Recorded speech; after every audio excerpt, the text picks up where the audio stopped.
Most people spend their lives on autopilot, sensing something's missing, but unable to name it. They wonder why their lives are miserable, though they cannot grasp what is causing them to suffer. They blame the system, their upbringing, their circumstances, and while those factors matter, they're missing the real source of their pain. It's the subconscious.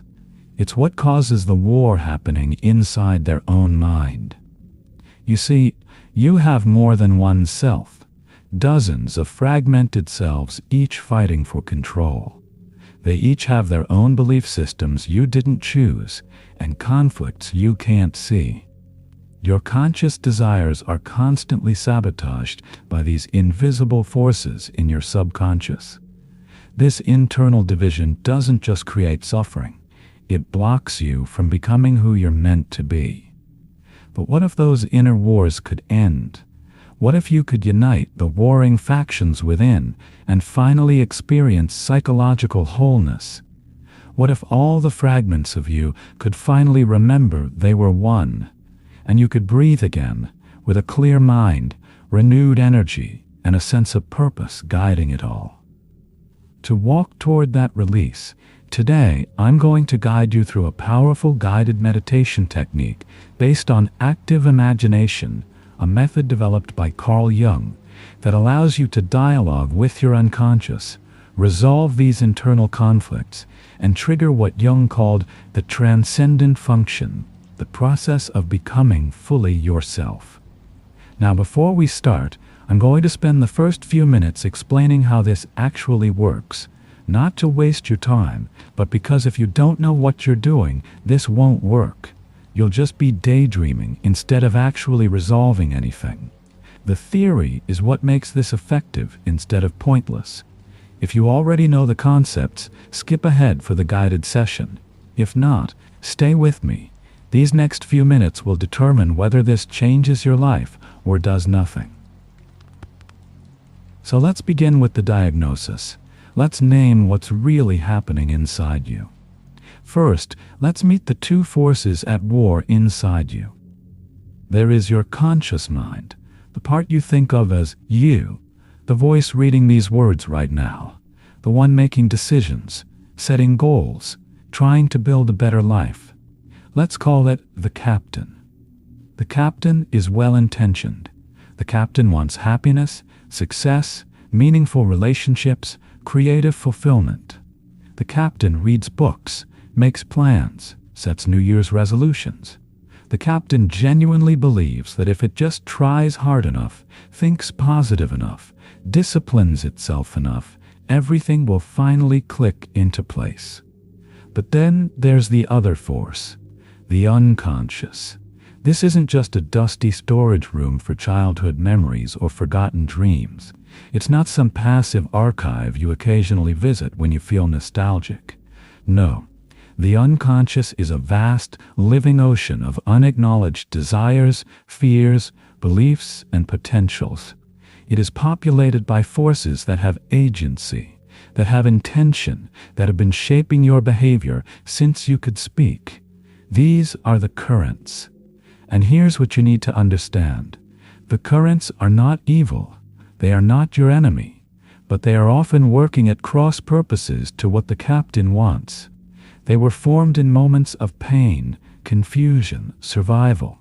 They carry the wisdom of your ancestors, the wounds of your childhood, the parts of yourself you had to abandon to be loved, to be safe, to belong. Now imagine this. The captain is standing on the deck of a ship, holding a map, compass in hand, setting a course for a fulfilling life. The captain gives orders, turns the wheel, adjusts the sails. The destination is clear: meaningful work, authentic relationships, inner peace, creative expression. The captain knows exactly where it wants to go.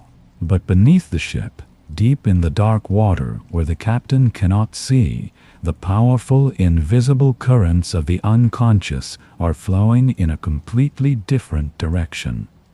They are pushing the ship off course, towards old patterns, familiar fears, self-sabotage that feels strangely comfortable, relationships that recreate childhood wounds, careers that keep you small, habits that numb rather than nourish. The captain doesn't understand why the ship keeps drifting. It looks at the map, checks the compass, adjusts the wheel again and again, and when the ship still ends up in the wrong place, the captain does what we all do. It blames itself. I'm weak. I lack discipline. I'm broken. I'm not good enough. But the captain isn't failing because it's weak. The captain is failing because it's trying to steer a ship while completely unaware of the most powerful force acting upon it. This is the internal war you feel. It's the exhaustion of the captain constantly fighting against a force it can't see.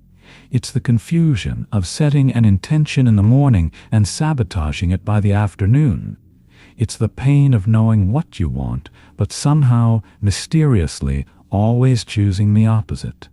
It's the frustration of feeling like you're fighting yourself, because you are. You blame the captain for failing. You think if you just had more willpower, more discipline, more motivation, you could finally win this battle. But you're not realizing the fundamental truth.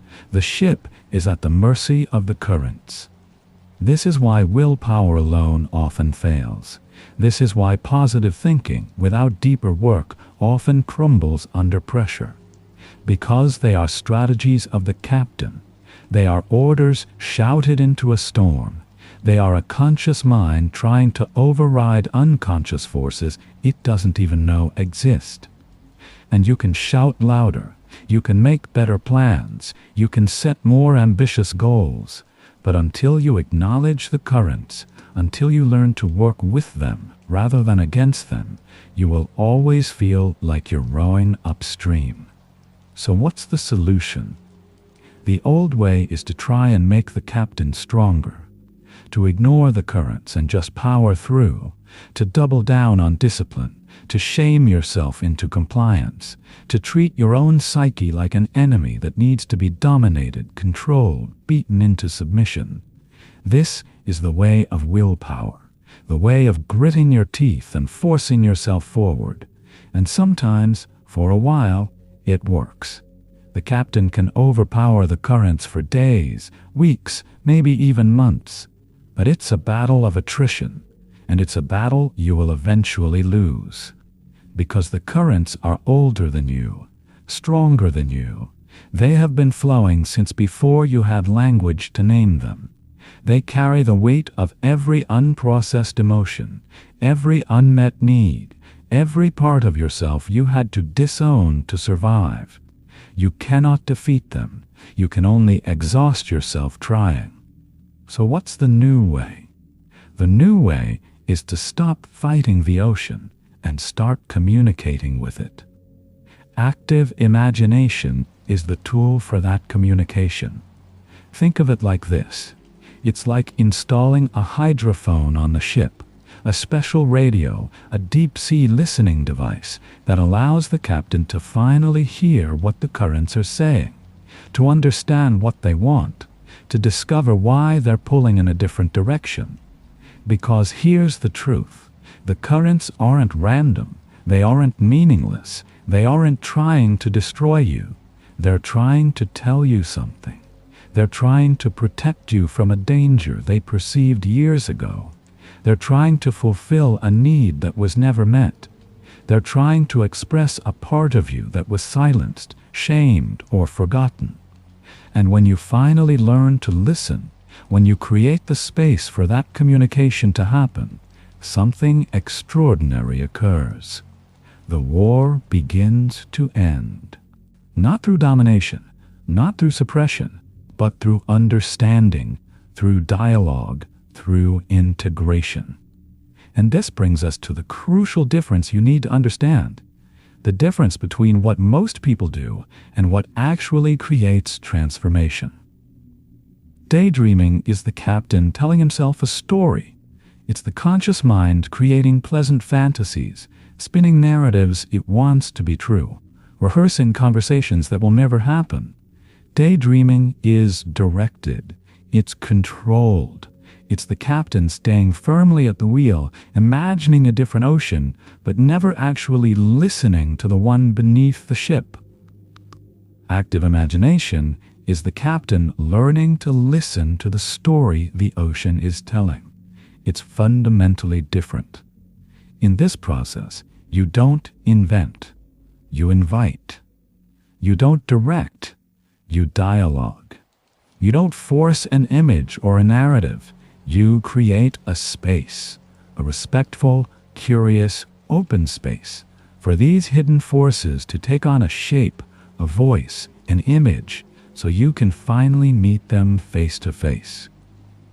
You become a witness, a listener, a participant in a conversation with parts of yourself you've never consciously known.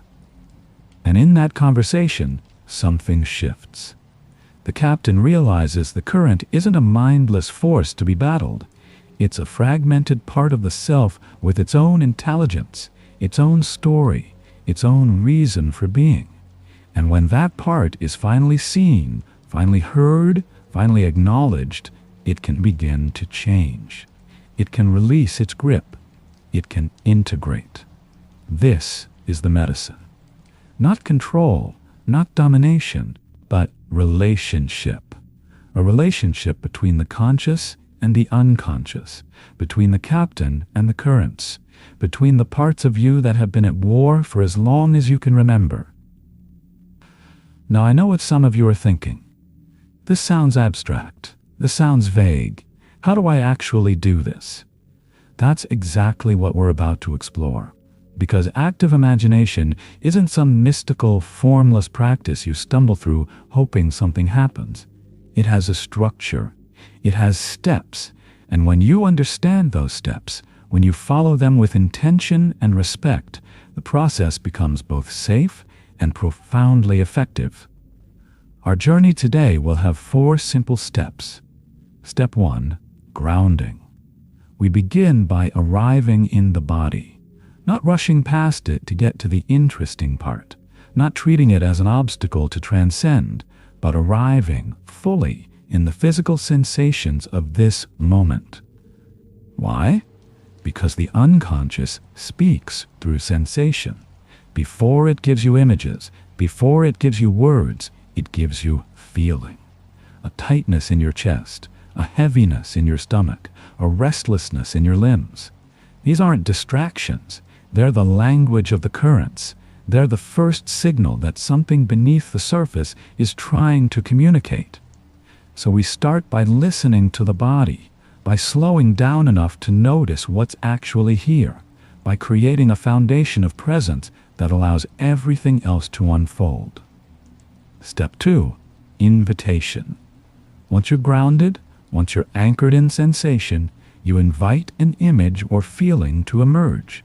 You don't demand it, you don't force it, you don't frantically scan your imagination looking for something impressive. You simply open the door. You might ask, gently, internally, what wants to be known? What wants to be seen? And then you wait. With curiosity, with patience, with the understanding that whatever arises, whether it's vivid or subtle, clear or confusing, is exactly what needs to appear in this moment. It might be an image, a color, a sensation that deepens, a vague feeling that slowly takes shape, or it might be nothing at first, just silence, just resistance, and that's okay too. That's information, because you're not performing, you're not producing, you're listening. Step 3, dialogue. This is where the real work happens. When something appears, an image, a figure, a feeling, a symbol, you engage with it. Not as an analyst trying to decode it, not as a critic judging whether it's good enough or meaningful enough, but as a participant in a conversation. You might ask it questions. Who are you? What do you need? What are you trying to tell me? Or you might simply acknowledge it. I see you. I'm here. I'm listening. The key is this. You remain present as the captain. You don't lose yourself. You don't dissociate. You don't hand over the wheel and drift into unconsciousness. You stay awake. You stay curious. You stay in relationship. Because this is a dialogue between equals, between two parts of the same whole, the conscious and the unconscious meeting finally with respect. And in that meeting, transformation becomes possible. Step 4. Integration. When the dialogue feels complete, when there's a natural sense of closure, or when the time you've set aside comes to an end, you don't just snap out of it and move on with your day. You pause. You reflect. You ask yourself, what did I learn? What shifted? What needs to be honored or remembered? And then you anchor that insight back into your conscious life. Maybe you write it down. Maybe you make a commitment. Maybe you simply sit with the feeling of having been changed, even if you can't fully articulate how. This step matters because integration is what allows the work to continue beyond the session. It's what ensures the captain doesn't forget what the ocean revealed. It's what turns a momentary experience into lasting transformation. Now, listen closely, because this next part is crucial. Your mission for this first session is not to resolve a lifetime of conflict. Let me say that again. You are not here to fix everything. You are not here to emerge from 20 minutes of practice as a fully integrated, enlightened being. That expectation, that pressure will sabotage the entire process before it even begins. Your mission is simply to make first contact. That's it. A victory today is not a grand solution. It's not a life-changing epiphany. It's not a dramatic revelation that explains everything. A victory is feeling a knot of tension in your body finally release.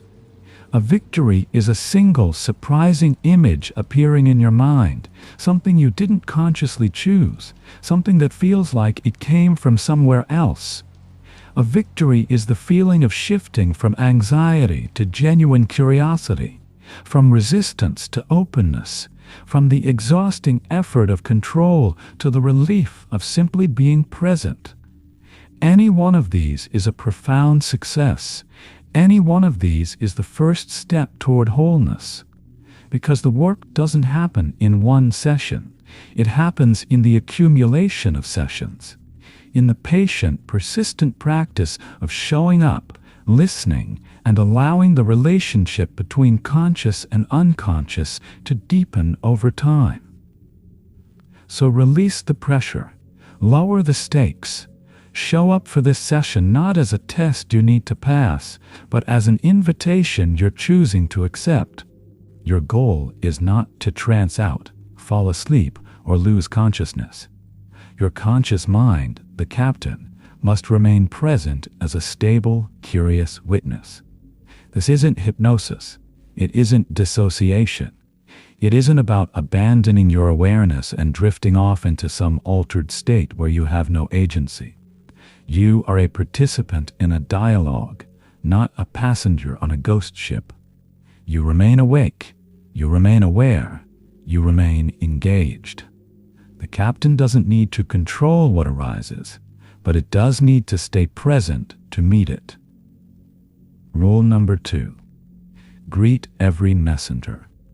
Whatever arises, an image, an emotion, a sensation, a symbol, is a messenger from your unconscious. Do not judge it. Do not analyze it. Do not push it away because it's confusing, uncomfortable, or not what you expected. Your only job is to greet it with the simple words, I see you. I am here to listen. Because the moment you start judging, this is stupid, this isn't working, I'm doing it wrong, you close the door. You shut down the communication. You send a message to the unconscious that it's not safe to speak. But when you greet every messenger with respect, no matter how strange or subtle, you send a different message. I'm listening. I'm open. I trust this process. And that openness is what allows the currents to finally flow into consciousness. Now, one final fear to address. The fear that stops so many people before they even begin. What if nothing happens? What if I sit here for 20 minutes and my mind is blank? What if no images appear? What if I don't feel anything? What if I'm just bad at this? Here's the truth. Nothing is also a messenger. Silence is information. Resistance is communication. Blankness is not failure. It's the unconscious telling you something about where you are right now. Maybe it's communicating caution. I'm not ready to speak yet. I need to know you're serious. I need to know this space is safe. Maybe it's communicating overwhelm. There's so much here I don't know where to begin. Maybe it's simply communicating the need for quiet, for stillness, for a moment of rest before the conversation can start. But whatever nothing is communicating, it's still communication.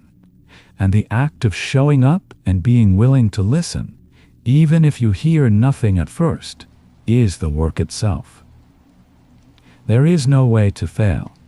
You cannot do this wrong. You can only practice. You can only show up. You can only offer the space and see what unfolds. So let go of the need to perform. Let go of the need to have some impressive, validating experience. Let go of the need to prove that this works. Just be here. Just listen. Just allow. That's all that's required. Now, let me paint a picture for you. A picture of what becomes possible when you do this work. Not once, not as a one-time experiment, but as a practice, as a way of relating to yourself, as a path. When you follow these steps, when you honor these rules, when you commit to the patient work of dialogue with your unconscious, you are activating what Jung called the transcendent function. It's a beautiful concept, and it's worth understanding because it's the key to everything we've been talking about. The transcendent function is the natural psychological process where the tension between two opposites, the captain and a current, the conscious desire and the unconscious resistance, resolves by creating a third, new thing. Not by one side winning, not by compromise, but by genuine synthesis, a new insight, a new perspective, a new way of being that honors both the conscious intention and the unconscious need. It's how the fragments remember they are one. Imagine it like this. You have a conscious desire. I want to build a meaningful career. And you have an unconscious resistance. Every time you get close to success, you sabotage yourself. You miss deadlines. You pick fights with collaborators. You quit right before the breakthrough. The old way is for the captain to fight the resistance, to shame it, to try and overpower it with discipline and willpower. But through active imagination, you create space for that resistance to speak. And maybe it tells you, I'm afraid. If you become successful, you'll become like your father, absent, cold, consumed by work. I'm trying to protect the relationships you care about. Suddenly, the resistance makes sense. It's not random. It's not proof that you're broken. It's a part of you trying to protect something precious. And now, in dialogue, a third thing becomes possible. A new way forward that honors both the desire for meaningful work and the need to stay connected to the people you love. Maybe it's a career path that allows for presence. Maybe it's a new definition of success that doesn't require self-abandonment. Maybe it's simply the awareness that lets you make different choices. That's the transcendent function. That's the alchemy that happens when the conscious and unconscious stop fighting and start collaborating. And over time, as this process unfolds again and again, something extraordinary happens. The war inside you begins to quiet, not because you've defeated the enemy, but because you've realized there was never an enemy at all, just parts of yourself that needed to be seen, heard, and integrated. You stop sabotaging yourself because the part that was sabotaging finally feels safe to stop. You access creative energy you didn't know you had because the energy that was locked in internal conflict is now available for creation. You develop the quiet, unshakable confidence that comes from becoming the person you are always meant to be. Not by forcing yourself into some ideal image, but by allowing all the parts of you to finally work together. This is the path out of the inner war. It leads to less self-sabotage, more creative flow, deeper relationships, greater clarity, and the kind of peace that doesn't come from having everything figured out, but from knowing you have the tools to meet whatever arises. It leads to wholeness. Not perfection, not the absence of struggle, but wholeness. The felt sense that you are no longer at war with yourself, that the fragments are in conversation, that the captain and the currents are finally working together to steer the ship toward the life you were always meant to live. The theory is complete. The preparation is done. It is time to begin the practice. Find a comfortable position, either sitting or lying down, where you will not be disturbed for the next several minutes. Make whatever adjustments you need to feel supported. Loosen any tight clothing. Let your body settle into a posture that feels sustainable, not rigid, not collapsed, but awake and at ease. When you are ready, gently close your eyes.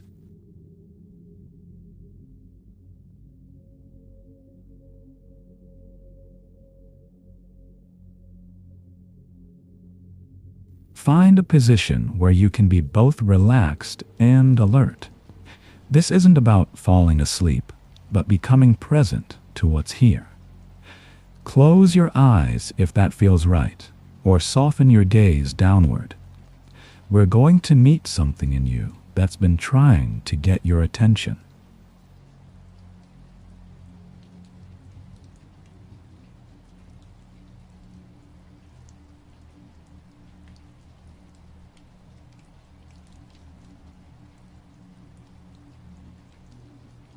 Begin by noticing your breath, not changing it, just observing.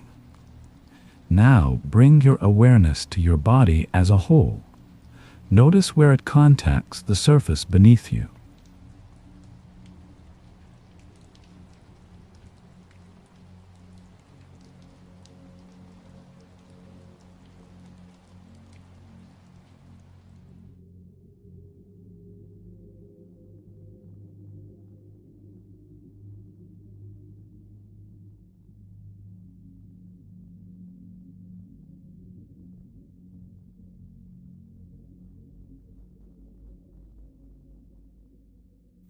Scan slowly through your body, starting at the crown of your head, moving down through your face, jaw, neck, shoulders. Notice where you're holding, where there's tightness, where there's numbness or absence of feeling.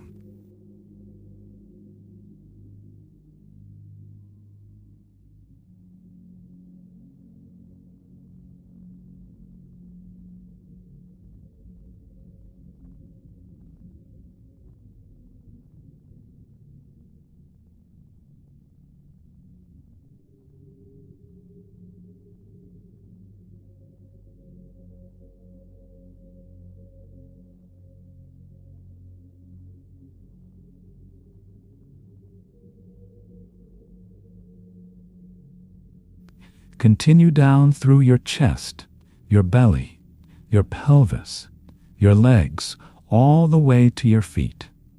Just noticing. No need to fix or change anything yet.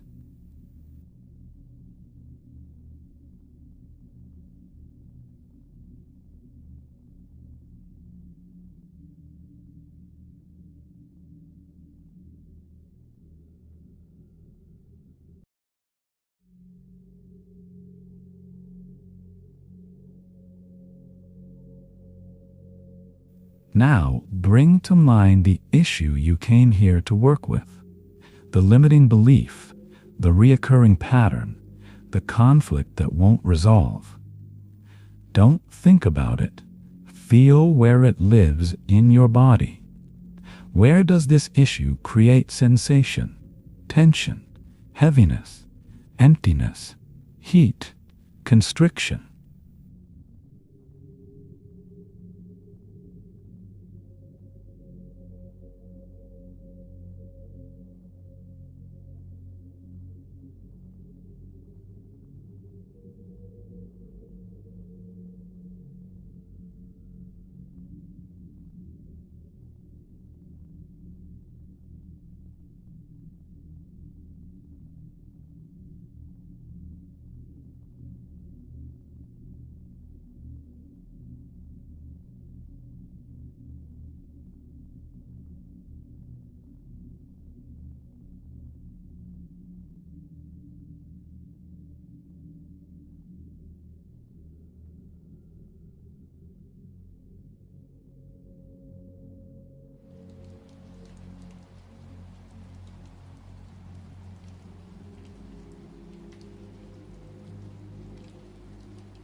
Let your attention rest on that place in your body. This is the entry point. This sensation isn't random. It's how something unconscious is speaking to you.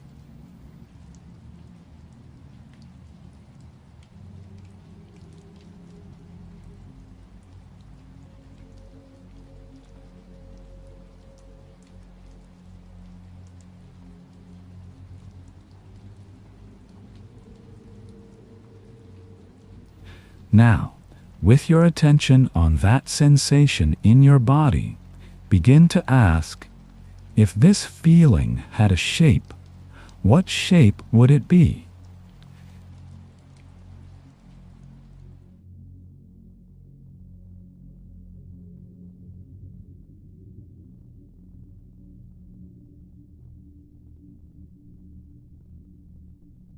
If this sensation had a color, texture, or quality, what would it be? Don't force an image. Let something arise naturally, even if it's vague or unexpected.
Now ask, if this sensation were a presence, a figure, a force, an entity, what would it be? It might be human, animal, mythical, abstract. It might be a voice, a knowing, a felt presence without form. Whatever emerges is exactly right.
Stay with what's appeared. Let it become clearer. Notice details. How does it feel to be in its presence?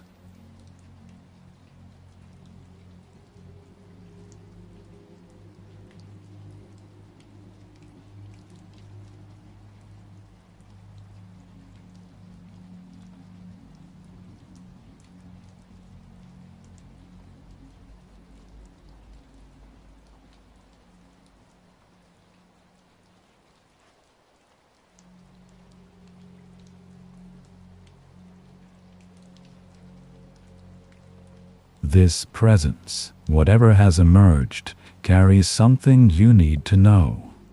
It's been living in your unconscious, creating the pattern or belief you're working with.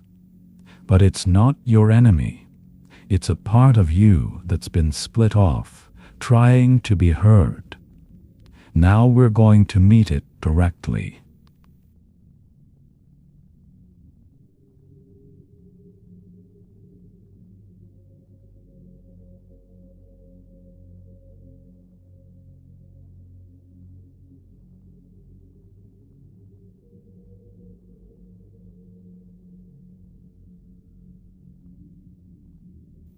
In your inner space, acknowledge its presence. You might say internally, I see you.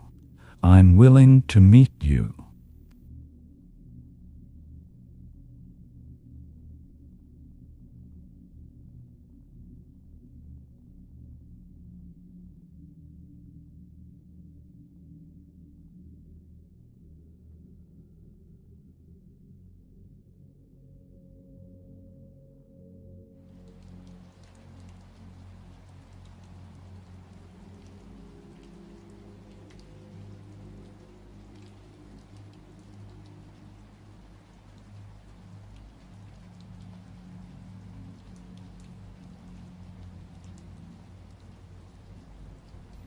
Notice how it responds. Does it move closer or further away? Does its form shift? Does it communicate something in words, feelings, or knowing?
Now ask it directly. What do you want me to know? Or, what are you protecting me from? Ask genuinely. Then listen. Not with your thinking mind, with your whole being.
Receive whatever comes.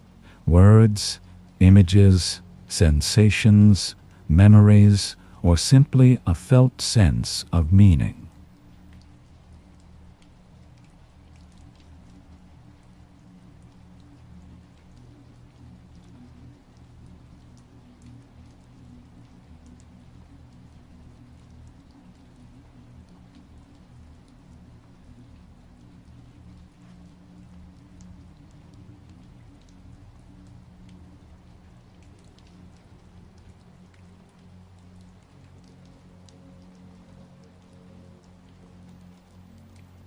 You're in dialogue now.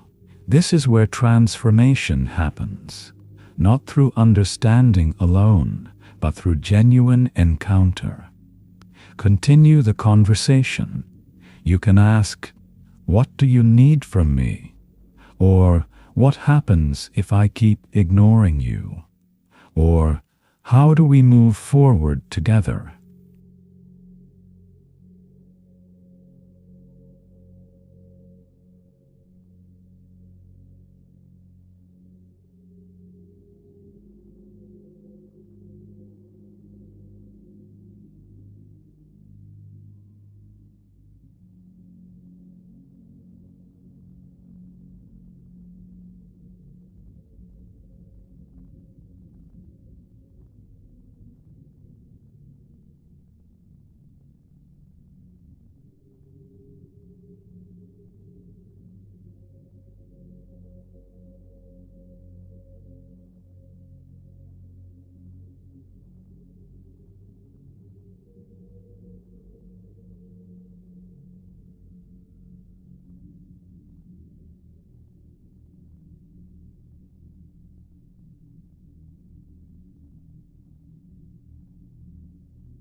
Listen to what emerges. If emotions arise, fear, anger, grief, even joy, let them move through you. They're part of the process.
If the present seems hostile or frightening, don't run. Ask, what wound or fear created you? Often what seems like an enemy is actually a protector that's been working overtime.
Keep engaging. This is your psyche meeting itself, the conscious and unconscious beginning to bridge.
Notice if anything begins to shift, a softening, a new understanding, a sense of alliance where there was once opposition.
Now, sense whether there's a way forward that honors both sides, your conscious intention, and what this unconscious part needs. Not compromise, but synthesis, a third way that transforms the conflict entirely.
Ask, what wants to emerge from our meeting? What becomes possible now?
If an image, symbol, word, or gesture arises that represents this new possibility, receive it.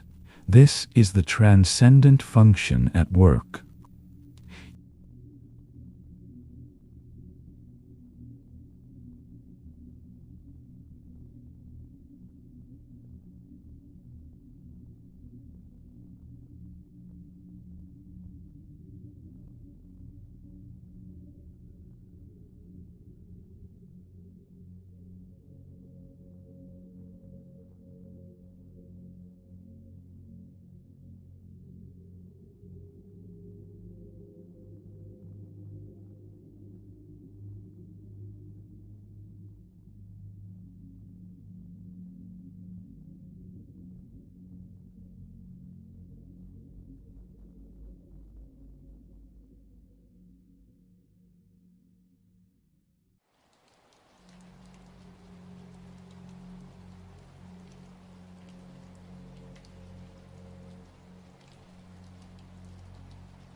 You might sense a shift in your body.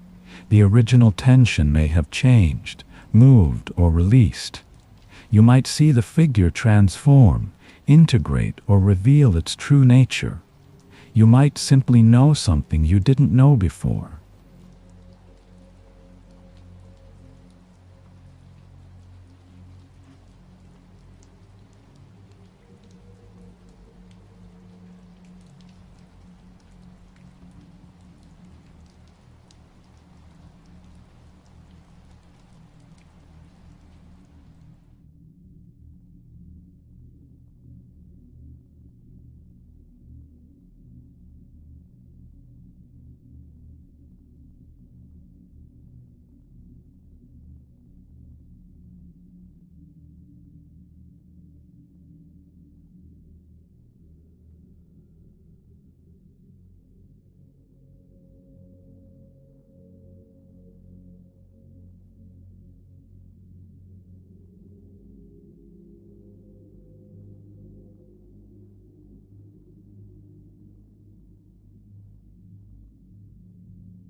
Take a moment to honor what's happened here. This unconscious part has been waiting, sometimes for years, to be truly met. Thank it for revealing itself. Make a commitment, if it feels right, about how you'll remember this encounter.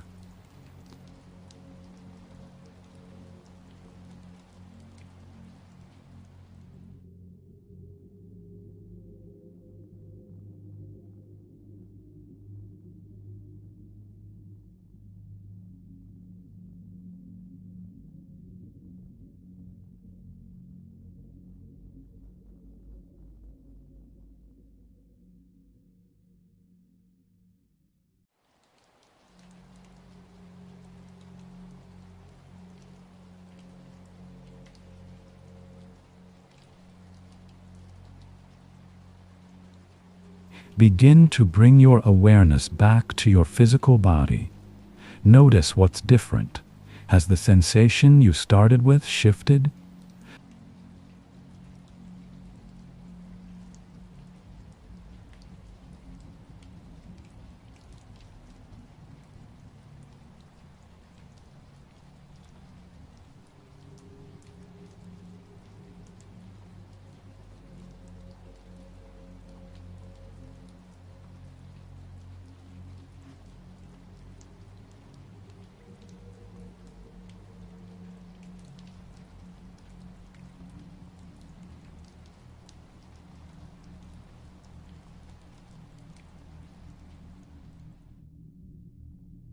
Bring the insight or symbol or felt sense of what emerged back into your body.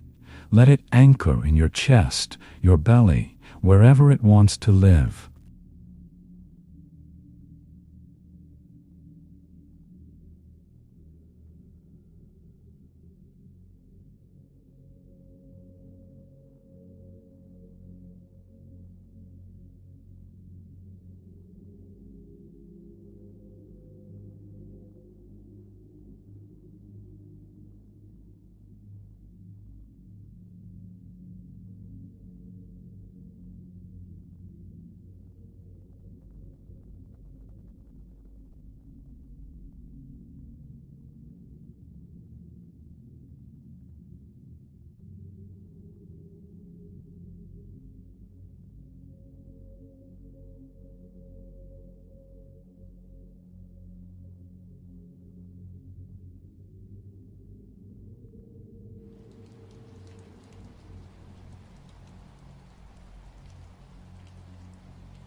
Make a small physical gesture that represents this shift.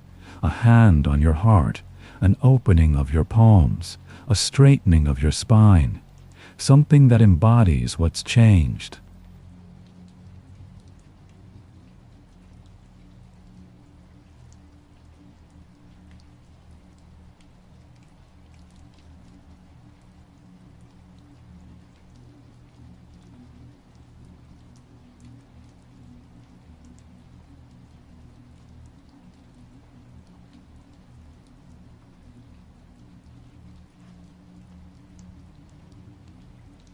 This gesture is a reminder. You can return to it when the old pattern tries to reassert itself. What you've done here is not a one-time event. Active imagination is an ongoing relationship with your unconscious.